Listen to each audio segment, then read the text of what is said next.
ദിവസം ഏതോ ആവട്ടെ, രാവിലെ കിടക്കപ്പായയിൽ നിന്നും ഇല്ലെങ്കിൽ ബെഡിൽ നിന്നും എഴുന്നേറ്റ് കഴിഞ്ഞാൽ ഉടൻ എൻ്റെ ഒരു ശീലം എന്ന് പറയുന്നത് ഒരു പ്രാർത്ഥനയാണ്. എന്ന് വെച്ച് കഴിഞ്ഞാൽ നമ്മൾക്ക് ഒരു പ്രഭാതം കൂടെ തന്ന ആ ഒരു ശക്തിയോട്, ആ ഒരു ശക്തിയെ ഒരു നന്ദി സൂചകമായിട്ട് ഒന്ന് പ്രാർത്ഥിച്ചുകൊണ്ട് തന്നെയാണ് എൻ്റെ ഒരു തുടക്കം. എന്ന് വെച്ച് കഴിഞ്ഞാൽ നമ്മൾക്ക് ഒരു ദിവസം കൂടെ ജീവിതത്തിൽ കിട്ടിയിരിക്കുന്നു. ആ ഒരു നന്ദി സൂചകമായിട്ടുള്ള ഒരു പ്രാർത്ഥന. അത് കഴിഞ്ഞാൽ പ്രഭാതത്തിലെ ആ കാഴ്ചകൾ അതൊന്ന് ആസ്വദിക്കുക എന്നുള്ള ഒരു പരിപാടി കൂടെയുണ്ട്. ഇപ്പോൾ സമയം ഏതാണ്ട് 7:30 കഴിഞ്ഞിരിക്കുന്നു. ഇന്ന് ഞായറാഴ്ച ആയതുകൊണ്ടാണ് ഈ ഒരു അലസത, ഇല്ലെങ്കിൽ ഒരു 5 മണിക്കെല്ലാം ഉണരുന്ന ഒരു പതിവാണ് ഉള്ളത്. അപ്പോൾ 7:30 കഴിഞ്ഞിരിക്കുന്നു. ഇന്നെല്ലാം ഒരു അലസമായിട്ടുള്ള മട്ടിൽ തന്നെ ആയിരിക്കും. അത് കഴിഞ്ഞ് എന്നത്തെയും പോലെ ആ ഒരു ബാൽക്കണിയിൽ വന്ന് നിന്നിട്ടുള്ള പ്രഭാതത്തിൻ്റെ ദൃശ്യങ്ങൾ. പ്രഭാതം എന്ന് പറയുമ്പോൾ ഓരോ സമയത്തും ഓരോ മിനിറ്റ് കഴിയുമ്പോഴും ആ ഒരു വ്യത്യാസം, പ്രകൃതിയിലെ വ്യത്യാസങ്ങൾ നമ്മൾക്ക് അറിയാൻ കഴിയും. കുറേ നേരം ഇങ്ങനെ നോക്കിക്കൊണ്ട് നിന്നാൽ നമ്മൾക്ക് ആ വ്യത്യാസങ്ങൾ മനസ്സിലാകും. ആ അണ്ണാറക്കണ്ണനും മറ്റും ഓടുന്നതും മരത്തിലൂടെ ഓടുന്നതുമെല്ലാം നല്ല കാഴ്ചകൾ തന്നെയാണ്. അതേപോലെ തന്നെ ബാൽക്കണിയിലെ ആ ഒരു കൃഷി എന്ന് പറയാൻ പറ്റുമോ എന്നറിയില്ല. കുറച്ച് കറിവേപ്പില, ഒരു 2 ചട്ടിയിൽ കറിവേപ്പില ഞാൻ കടയിൽ നിന്ന് വാങ്ങിയ കാലം തന്നെ മറന്നു. കാരണം എൻ്റെ വീട്ടിലേക്ക് ആവശ്യമായിട്ടുള്ള കറിവേപ്പില എനിക്ക് ഇവിടെ നിന്ന് കിട്ടുന്നുണ്ട് എന്നുള്ളതാണ്. അതേപോലെ തന്നെയാണ് നമ്മളുടെ അലോവേര, കറ്റാർ വാഴയും ഒരു 2 ചട്ടികളിലായിട്ട് ഉണ്ട്. പിന്നെ ഉള്ളത് കാന്താരി മുളകാണ്. കാന്താരി മുളകും ആവശ്യത്തിന് കിട്ടും നമ്മൾക്ക്. ഇന്ന് ഞായറാഴ്ച ആയതുകൊണ്ട് തന്നെ മോളും വീട്ടിലുണ്ട്. അതുകൊണ്ട് തന്നെ രാവിലത്തെ പ്രാതൽ കഴിഞ്ഞ് ഞങ്ങൾക്ക് ഒന്ന് വെളിയിലും പോകണം. എന്തെങ്കിലും ചില്ലറ പർച്ചേസ് എന്ന് പറഞ്ഞാൽ ഒന്നുമില്ല, കുറച്ച് പലചരക്ക് സാധനങ്ങൾ, വീട്ടിലേക്ക് ആവശ്യമുള്ള സാധനങ്ങൾ വാങ്ങിക്കണം. രാവിലത്തെ കട്ടൻ ചായ പോലും ഇതുവരെയും കഴിച്ചിട്ടില്ല. ഇനി അതെല്ലാം കഴിച്ചിട്ടാണ് അടുത്ത പടി. അടുക്കളയിലേക്കൊന്ന് നോക്കാം. അടുക്കളയിൽ പോയി നോക്കിയാൽ രാവിലത്തെ പ്രഭാത ഭക്ഷണത്തിനുള്ള പരിപാടികൾ നടന്നുകൊണ്ടിരിക്കുന്നു. സാധാരണഗതിയിൽ ഈ നേരത്ത് ചോറിൻ്റെ പരിപാടിയൊന്നും ഉണ്ടാവില്ല. പക്ഷേ ഇന്ന് വെളിയിൽ പോകണമെന്നുള്ളതുകൊണ്ട് ചോറും എന്തെങ്കിലും ഒരു കറിയും ഉടനെ തയ്യാറാക്കി, ഈ സമയത്ത് തന്നെ തയ്യാറാക്കിയിട്ട് വേണം വെളിയിലേക്ക് പോകാൻ. കാരണം ഉച്ചയ്ക്ക് എത്ര മണിക്കാണ് വരിക എന്നറിയില്ല. അപ്പോൾ രാവിലത്തെ ആ ഒരു കട്ടൻ ചായയും ഇവിടെ റെഡിയായിരിക്കുന്നുണ്ട്. അപ്പോൾ ഇത് കഴിഞ്ഞ് കുളിയെല്ലാം കഴിഞ്ഞിട്ട് വരുമ്പോഴേക്കും നമ്മളുടെ ഇഡ്ഡലിക്ക് കൂട്ടായി അവിടെ ചട്നിയുടെ പരിപാടികളും നടന്നുകൊണ്ടിരിക്കുന്നുണ്ട്. ചട്നിയും കൂടെ റെഡിയാകുമ്പോഴേക്കും നമുക്ക് കുളിച്ചിട്ട് വരാം. അപ്പോഴേക്കും എല്ലാം റെഡിയായിട്ടുണ്ടാകും. നമ്മൾക്ക് ബ്രേക്ക്ഫാസ്റ്റ് കഴിഞ്ഞതും വെളിയിലേക്ക് പോകണം. ഇവിടെ ചട്നിയെല്ലാം റെഡിയായിരിക്കുന്നുണ്ട്. നമ്മൾ കുളിച്ചിട്ട് വരുമ്പോഴേക്കും ആവി പറക്കുന്ന ആ ഒരു ഇഡ്ഡലിയും ചട്നിയും റെഡി. ഇനി നമുക്കിത് കഴിഞ്ഞ് വെളിയിലേക്ക് പോകാം. അപ്പോൾ ഞങ്ങൾ 3 പേരും ആഹാരമെല്ലാം കഴിച്ച് റെഡിയായി. ഇനി വെളിയിലേക്ക് കുറച്ച്, ഞാൻ നേരത്തെ പറഞ്ഞു, കുറച്ച് പർച്ചേസ്, വീട്ടിലത്തെ അരി, ഗോതമ്പ്, പഞ്ചസാര മുതലായ സാധനങ്ങൾ വാങ്ങാനാണ് ഈ പോക്ക്. അല്ലാതെ വലിയ ഷോപ്പിംഗ് അങ്ങനെയൊന്നുമല്ല. വീട്ടിലേക്ക് ആവശ്യമായിട്ടുള്ള കുറച്ച് സാധനങ്ങൾ. കാറൊക്കെ ഒരുപാട് പൊടി പിടിച്ച് കിടക്കുകയായിരുന്നു. അപ്പോൾ ഇന്നലെ വൈകുന്നേരം ഭാര്യയുടെ പരിപാടിയായിരുന്നു ഇതെല്ലാം കഴുകി വൃത്തിയാക്കിയത്. അപ്പോൾ കഴുകി വൃത്തിയാക്കി കുട്ടപ്പനാക്കി വെച്ചിട്ടുണ്ട് കാറ്. അപ്പോൾ ഞങ്ങളുടെ ആ ഒരു പർച്ചേസിനായിട്ടുള്ള യാത്രയിലാണ്. പലചരക്ക് സാധനങ്ങൾ കൂടാതെ തന്നെ മോൾക്ക് എന്തെല്ലാമോ അത്യാവശ്യ സാധനങ്ങൾ വേറെ കടകളിൽ നിന്നെല്ലാം വാങ്ങാനുണ്ടായിരുന്നു. അപ്പോൾ അതുകൂടെ വാങ്ങാൻ ഈ ഒരു സമയം നമ്മൾ ഉപയോഗിക്കുകയാണ്.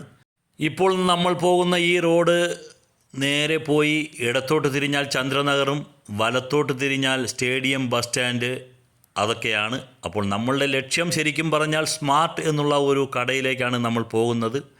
സ്മാർട്ട് എന്ന് പറഞ്ഞാൽ ഇപ്പോൾ പേരുമാറ്റം സംഭവിച്ചതാണ്. പണ്ട് അത് ബിഗ് ബസാർ എന്നുള്ള ഒരു സ്ഥാപനമായിരുന്നു, ഒരു കടയായിരുന്നു.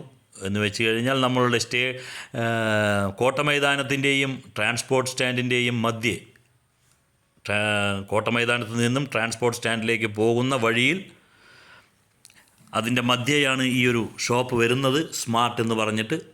അത്യാവശ്യം എല്ലാ സാധനങ്ങളും അവിടെ നിന്ന് തന്നെ നമുക്ക് വാങ്ങാം. ഇവിടെ നിന്നും നമ്മൾക്ക് പോകേണ്ടത് വലത്തോട്ടാണ്. വലത്തോട്ട് പോയി സ്റ്റേഡിയം ബസ് സ്റ്റാൻഡിൻ്റെ അവിടെ നിന്നും ലെഫ്റ്റ് എടുത്തു കഴിഞ്ഞാൽ നമ്മൾക്ക് കോട്ടമൈതാനത്ത് പോയി ചേരാം. അവിടെ നിന്ന് നമ്മൾക്ക് നേരെ സ്മാർട്ട് എന്ന സ്ഥാപനത്തിലേക്കാണ് പോകേണ്ടത്. അപ്പോൾ ഇവിടെ ഏതോ കടയിൽ നിന്നും മോൾക്ക് എന്തോ പർച്ചേസ് ചെയ്യാനുണ്ട്. അതുകൊണ്ടാണ് നമ്മളുടെ യാത്ര ഈ വഴിക്കാക്കിയത്. ഞായറാഴ്ച ആയതുകൊണ്ട് തന്നെ റോഡിലൊന്നും വലിയ തിരക്കും വലിയ ബഹളങ്ങളും ട്രാഫിക് ജാമും ഒന്നുമില്ല. കാലിയായിട്ടുള്ള റോഡാണ്. വണ്ടി ഓടിക്കുന്നതിനും അതിൻ്റേതായിട്ടുള്ള ഒരു സുഖം നമുക്ക് കിട്ടുന്നുണ്ട്. അവധി ദിവസങ്ങൾ അല്ലെങ്കിൽ മറ്റുള്ള എല്ലാ ദിവസങ്ങളിലും ഈ ഒരു സ്ഥലമെല്ലാം വളരെ തിരക്ക് പിടിച്ച സ്ഥലങ്ങളായിരിക്കും. ഒരുപാട് വാഹനങ്ങളും അതേപോലെ തന്നെ കാൽനട യാത്രക്കാരും മറ്റു വാഹനങ്ങളും എല്ലാം തന്നെ ഈ വഴിക്ക് ഒരുപാട് അങ്ങോട്ടും ഇങ്ങോട്ടും ഓടുന്നുണ്ടാകും. അത്രയും തിരക്ക് പിടിച്ച ഒരു സ്ഥലമാണ്. ഈ വലതുഭാഗത്ത് കാണുന്നത് ബിസ്മി എന്നുള്ള ഷോപ്പിംഗ് മാളാണ്. ഇവിടെയും നമ്മൾക്ക് അത്യാവശ്യമായിട്ടുള്ള സാധനങ്ങൾ എല്ലാം തന്നെ കിട്ടും. അപ്പോൾ ഇവിടെ നിന്നും എന്തെല്ലാമോ മോൾക്ക് വേണ്ടി വാങ്ങിക്കാനുണ്ട്. അപ്പോൾ ഇവിടെയും കുറച്ച് നേരം നമ്മൾ വണ്ടി നിർത്തി. താഴത്തെ ഈ ഭാഗം മുഴുവൻ പാർക്കിങ്ങിനുള്ള ഒരു ഏരിയയാണ്. ഇതിൻ്റെ മേലെയായിട്ടാണ് നമ്മളുടെ ഷോപ്പിംഗ് സെൻറ്റർ ഉള്ളത്. താഴത്ത് പക്ഷേ പാർക്കിംഗ് ഏരിയയുടെ സമീപം തന്നെ ഒരു ചെറിയൊരു ഫിഷിൻ്റെ മീൻ കട, നല്ല ഭംഗിയായിട്ടുള്ളൊരു മീൻ കട കാണാം. ഒരുവിധം കുറേ വണ്ടികൾക്ക് പാർക്ക് ചെയ്യുന്നതിന് സൗകര്യമുള്ള ഒരു പാർക്കിംഗ് ഏരിയ തന്നെയാണ്. പക്ഷേ ഞായറാഴ്ച ആയതുകൊണ്ട് ഉച്ചയ്ക്ക് ശേഷമെല്ലാം വന്നാൽ ചിലപ്പോൾ നല്ല തിരക്കുണ്ടാകും. ഇതിപ്പോൾ രാവിലെ ആയതുകൊണ്ടാണ് അത്രയ്ക്കൊന്നും തിരക്കില്ലാത്തത്.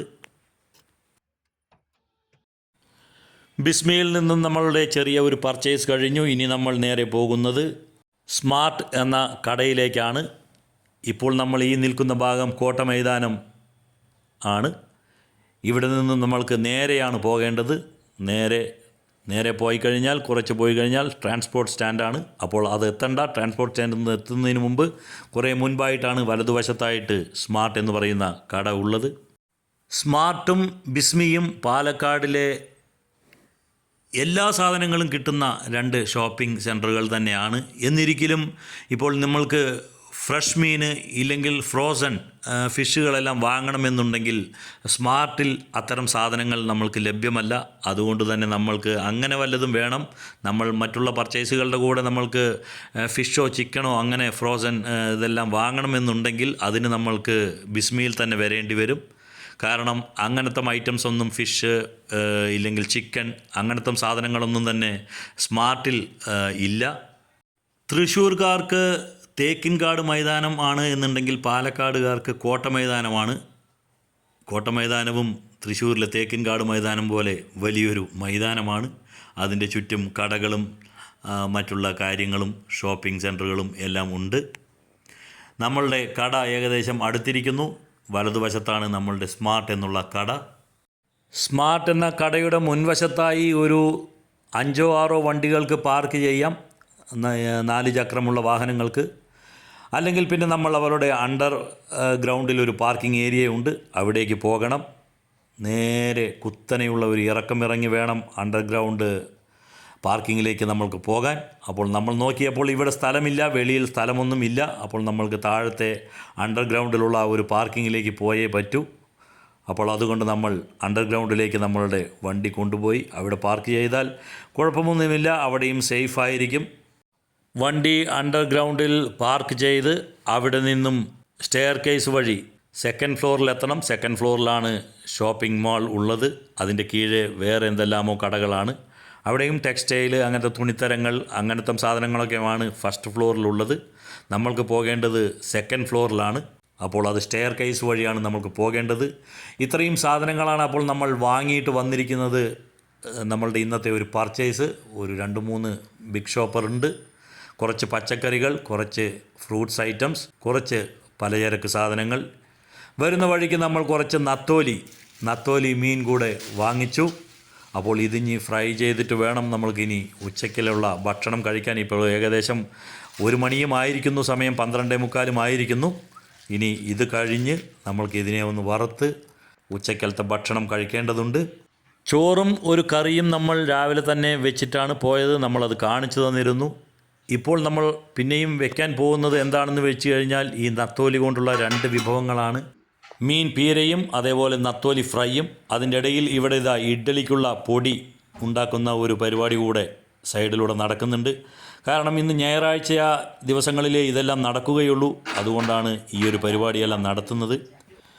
വേറൊരു സ്ഥലത്ത് നത്തോലി ക്ലീൻ ചെയ്തുകൊണ്ടിരിക്കുകയാണ്. നത്തോലി നമ്മൾക്ക് കടയിൽ നിന്നും വൃത്തിയാക്കി തരും. പക്ഷേ അവർ ആ തല മാത്രം ഒന്ന് നുള്ളിക്കളഞ്ഞ് തരികയേ ഉള്ളൂ. അതിൻ്റെ ഉള്ളിലുള്ള മാലിന്യങ്ങളൊന്നും നീക്കം ചെയ്യില്ല. അപ്പോൾ നത്തോലി ഫ്രൈ ഇവിടെ ഒരു ഭാഗത്ത് നടന്നുകൊണ്ടിരിക്കുന്നുണ്ട്. ഒരു ഭാഗത്ത് നത്തോലി കൊണ്ടുള്ള ആ മീൻ പീരയുടെ എല്ലാം വീഡിയോ നമ്മൾ ഇതിനു മുമ്പ് ചെയ്തിട്ടുണ്ട്. അതുകൊണ്ട് അതിൻ്റെ വിശദാംശങ്ങളൊന്നും പറയുന്നില്ല. അപ്പോൾ ആ ഒരു മീൻ പീര ഒരു സൈഡിൽ നടക്കുന്നു, ഒരു സൈഡിൽ നത്തോലി ഫ്രൈ ചെയ്യുന്നു, ഒരു സൈഡിൽ ഇഡ്ഡലി പൊടിയുടെ കാര്യങ്ങൾ നടക്കുന്നു. കറിയെല്ലാം റെഡിയാക്കി ഞങ്ങളുടെ ഊണും കഴിഞ്ഞിരിക്കുകയാണ്. ഇനി ഒരു അല്പം വിശ്രമം ആവശ്യമാണ്. സമയം ഏതാണ്ട് 2:30 ആയിരിക്കുന്നു. ഇനി ഒന്ന് ഉറങ്ങണം. ഉറങ്ങിക്കഴിഞ്ഞ് വൈകുന്നേരത്തിനുള്ള പരിപാടിയാവും. വൈകുന്നേരത്തിന് ചായയ്ക്ക് എന്തെങ്കിലും കടിയും കൂടെ ഉണ്ടാക്കണം. 4 മണിക്കുള്ള ചായ ഉണ്ടാക്കിക്കൊണ്ടിരിക്കുമ്പോൾ തന്നെ അത്താഴത്തിനുള്ള പരിപാടിയും. അപ്പോൾ മോളുടെ വക എന്തോ സ്പെഷ്യൽ സാൻഡ്വിച്ചാണ് എന്നാണ് പറഞ്ഞത്. അതിനുള്ള ഉരുളക്കിഴങ്ങ് പുഴുങ്ങുന്നതാണ്. അതും ഈ കുക്കുംബറും എല്ലാം കൂടെ വെച്ചിട്ടുള്ള എന്തോ സാൻഡ്വിച്ച് ഐറ്റം. അത് അവൾ ഉണ്ടാക്കി തരുമെന്നാണ് പറഞ്ഞിരിക്കുന്നത്. അതുകൊണ്ട് നമ്മൾക്ക് ഇന്ന് രാത്രി അത്താഴം എന്ന് പറയുന്നത് സാൻഡ്വിച്ചാണ്. അപ്പോഴേക്കും ഇവിടെ കട്ടൻ വീണ്ടും റെഡിയായിരിക്കുകയാണ്. കട്ടൻ്റെ കൂടെ എന്താണ് കഴിക്കാൻ എന്ന് വെച്ച് കഴിഞ്ഞാൽ ഇത് വീട്ടിൽ ഉണ്ടാക്കിയതാണ്. ഇതിൻ്റെ ഒരു റെസിപ്പി നമ്മൾ ഇനി ഇത് വിശദമായി ഉണ്ടാക്കുമ്പോൾ ഇടുന്നതായിരിക്കും. ഇന്ന് ഈ ഒരു തിരക്കിൽ ഇതിൻ്റെ വീഡിയോ എടുക്കാൻ പറ്റിയില്ല. ഇത് നമ്മൾ തന്നെ ഉണ്ടാക്കിയതാണ്. ഇത് റവ കൊണ്ടുള്ള ഒരു വിഭവമാണ്. കുറച്ച് വെജിറ്റബിൾസ് എല്ലാം സ്റ്റഫ് ചെയ്തിട്ടുള്ള ഒരു ഐറ്റം. 7:30 നമ്മളുടെ എല്ലാ ദിവസത്തെയും ഒരു അത്താഴ സമയം. ഇപ്പോൾ 7:15 കഴിഞ്ഞിരിക്കുന്നു. സാൻഡ്വിച്ചിൻ്റെ പരിപാടികൾ നടന്നുകൊണ്ടിരിക്കുന്നുണ്ട്. ഇവിടെ സാൻഡ്വിച്ചിനുള്ള പരിപാടികളെല്ലാം നടക്കുന്നുണ്ട്. ഉരുളക്കിഴങ്ങ്, കുക്കുംബർ, ഉള്ളി, അതേപോലെ തക്കാളി എല്ലാം വെച്ചിട്ടുള്ള ഒരു സാൻഡ്വിച്ച്, കൂടെ ചീസും വെച്ചിട്ടുണ്ട്. അപ്പോൾ ഇന്നത്തെ ഒരു അത്താഴവും നമ്മളുടെ കഴിഞ്ഞിരിക്കുന്നു. സമയവും 7:30 കഴിഞ്ഞിരിക്കുന്നു. ഇനി ഒരു 9-9:30 വരെ എന്തെങ്കിലും ന്യൂസ് കാണുക, പോയി കിടന്നുറങ്ങുക എന്നുള്ളതാണ് പരിപാടി. അപ്പോൾ അടുത്ത ഒരു പ്രഭാതം കൂടെ നമ്മൾക്ക് കാണാനുള്ള ഭാഗ്യം കിട്ടുമെന്നുള്ള ശുഭപ്രതീക്ഷയോടുകൂടി നമ്മൾ ഉറങ്ങാൻ പോകും. ഈ ഒരു വീഡിയോ നിങ്ങൾക്ക് ഇഷ്ടപ്പെട്ട് കാണുമെന്ന് വിചാരിക്കുന്നു. നമ്മളുടെ ചാനൽ ആദ്യമായിട്ട് കാണുന്നവർ ഇതൊന്ന് സബ്സ്ക്രൈബ് ചെയ്യുക. അടുത്ത ഒരു വീഡിയോയുമായിട്ട് വരുന്നവരേക്കും ബൈ, എൻജോയ്.